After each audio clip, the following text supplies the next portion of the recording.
제5장. 예수께서 무리를 보시고 산에 올라가 앉으시니 제자들이 나온지라. 입을 열어 가르쳐 이르시되, 심령이 가난한 자는 복이 있나니 천국이 그들의 것이며, 애통하는 자는 복이 있나니 그들이 위로를 받을 것이며, 온유한 자는 복이 있나니 그들이 땅을 기업으로 받을 것이며, 의에 줄이고 목마른 자는 복이 있나니 그들이 배부를 것이며, 긍휼히 여기는 자는 복이 있나니 그들이 긍휼히 여김을 받을 것이며, 마음이 청결한 자는 복이 있나니 그들이 하나님을 볼 것이며, 화평하게 하는 자는 복이 있나니 그들이 하나님의 아들이라 일컬음을 받을 것이며, 의를 위하여 박해를 받은 자는 복이 있나니 천국이 그들의 것임이라. 나로 말미암아 너희를 욕하고 박해하고 거짓으로 너희를 거슬러 모든 악한 말을 할 때에는 너희에게 복이 있나니 기뻐하고 즐거워하라.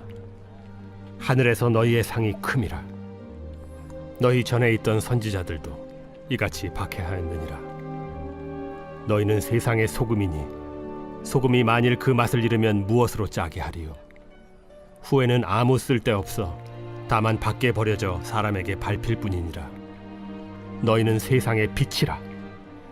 산 위에 있는 동네가 숨겨지지 못할 것이요, 사람이 등불을 켜서 말 아래 두지 아니하고 등경 위에 두나니 이러므로 집안 모든 사람에게 비치느니라.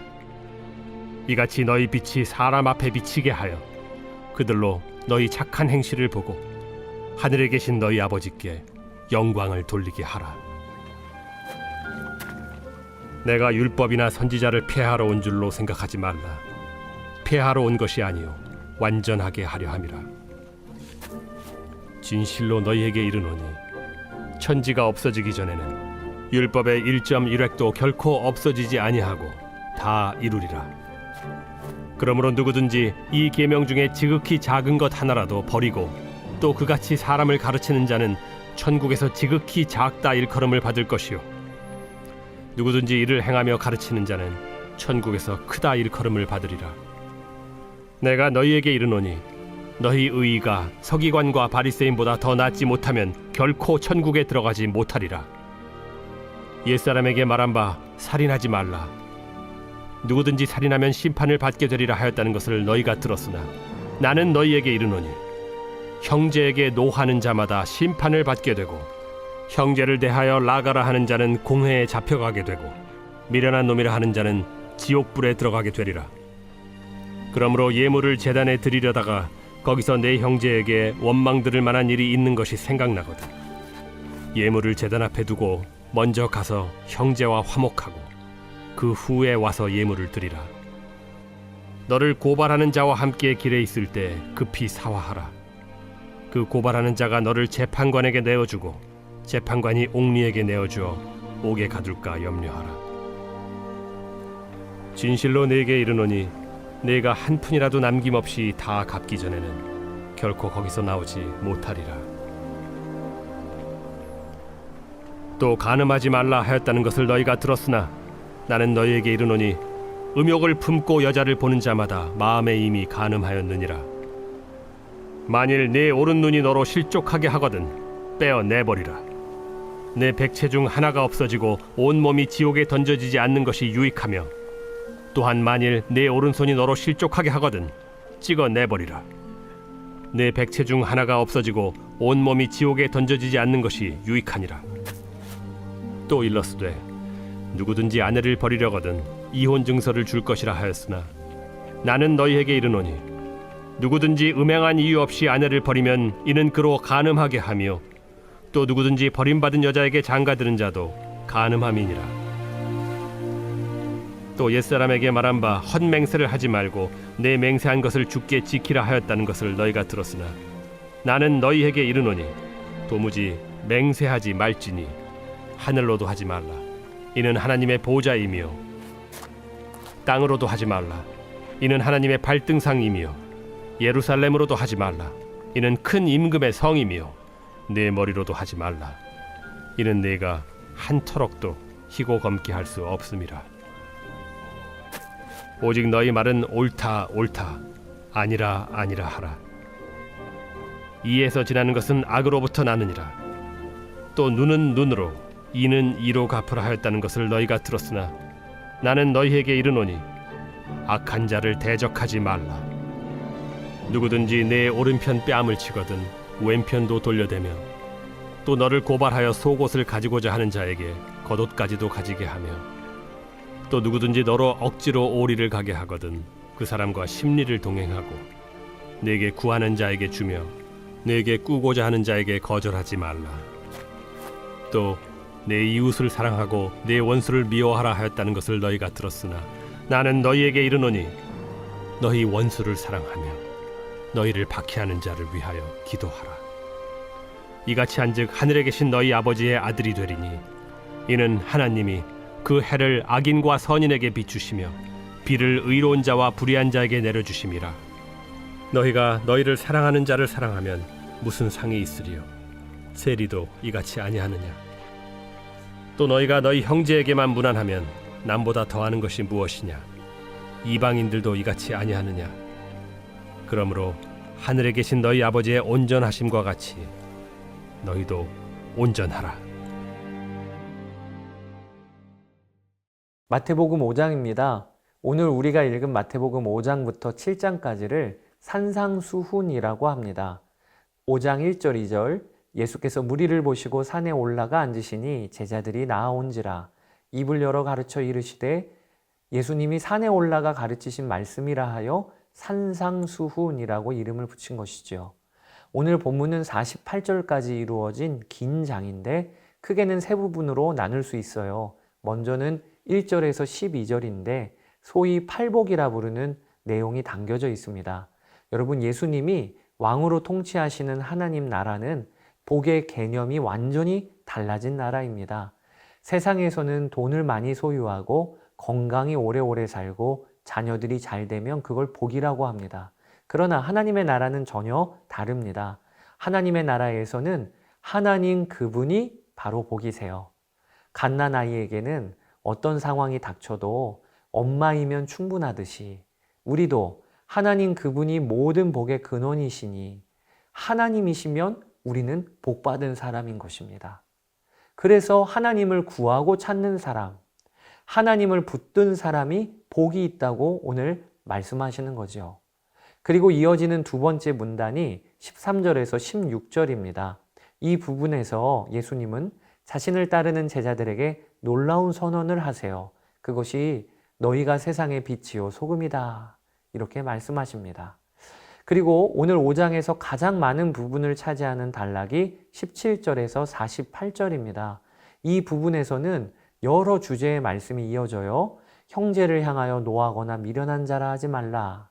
마음으로 음욕을 품은 자마다 이미 간음한 것이라. 하늘로도 땅으로도 어떤 것으로도 맹세하지 말라. 악한 자를 대적하지 말고 오른쪽 뺨을 치거든 왼편도 돌려대라. 등 주제로 본다면 총 7가지 주제가 이어집니다. 그런데 이 말씀들은 사실 한 구절로부터 시작되는 것임을 알아야 되겠어요. 그것이 본문 17절입니다. 내가 율법이나 선지자를 폐하러 온 줄로 생각하지 말라. 폐하러 온 것이 아니요 완전하게 하려 함이라. 예수님은 율법을 폐하러 오신 것이 아니고 완전하게 하러 오셨다고 스스로를 증언하세요. 그리고 이어서 7가지 주제 말씀이 이어지게 되는 것입니다. 구약의 율법이 있지요. 그러나 예수님은 그 구약의 율법을 재해석하시고 바르게 해석하신 거예요. 예수님이 해석하신 율법의 원래 기준은 겉모양만이 아니라 마음까지 바뀐 삶입니다. 그 당시 바리새인들은 구약의 율법 조항을 겉으로 지키면 되었습니다. 그러면 의로운 사람이었습니다. 그러나 예수님은 겉으로 행하는 율법의 행위만이 아니라 그 마음의 중심까지 바뀌어야 참으로 율법을 지키는 삶이라고 말씀하시는 거예요. 여자를 보며 음욕까지 품지 말아야 합니다. 형제를 향하여 마음에 노하여서도 안 됩니다. 그리고 우리의 의가 서기관과 바리새인보다 더 낫지 못하면 천국에 들어가지 못한다 하세요. 여러분, 오늘 이 말씀을 읽고 들으실 때 어떠한 마음이 드세요? 오늘 말씀대로 우리가 살면 형제를 향해 노하는 마음이 있으면 예배 드릴 수 없어요. 마음의 음욕을 품으면 그대로 지옥에 가는 간음죄가 벌어진 것입니다. 그래서 아예 눈을 빼버리는 것이 낫다고 하세요. 우리의 언어 생활에서 함부로 맹세하거나 조금이라도 부풀려서 말하면 그것은 하나님 보시기에 악한 것이라고 하십니다. 이런 내용들이 읽으실 때 어떤 마음이 드십니까? 답답하실 수 있어요. 우리가 지킬 수나 있는 말씀이야? 또 우리의 의가 서기관들과 바리새인들보다 더 나아야 한다고? 그래야 천국 간다고? 이걸 우리가 지킬 수 있을까요? 이 말씀을 처음 들었던 제자들 또한 얼마나 답답하고 절망스러웠을까요? 도무지 감당할 만한 말씀이 아니기 때문입니다.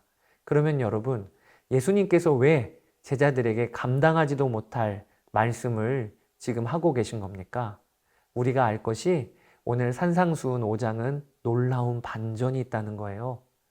오늘 말씀은 감당하지 못할 요구에서 마치는 말씀이 아닙니다.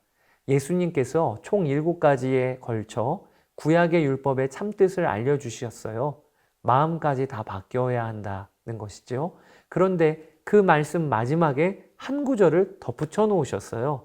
그게 48절입니다. 그러므로 하늘에 계신 너희 아버지의 온전하심과 같이 너희도 온전하라. 여러분, 저는 이 48절 말씀에 얼마나 감동이 되는지 모릅니다. 그러므로 라고 하는 접속사는 산상수훈의 앞구절 전체를 결론 짓는 접속사입니다.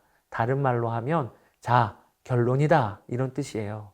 이 말씀은 무슨 뜻인 겁니까? 예수님은 너희들이 마음까지 정결해야 해. 말 한마디도 함부로 해서는 안 돼. 그러면 천국에 못 들어가. 이렇게 제자들을 몰아가시는 뜻으로 이렇게 말씀하신 게 아니고요. 대신 예수님은 놀라운 은혜의 자리로 초청하시는 거예요. 얘들아, 하나님이 너희 아버지셔. 이게 결론이야.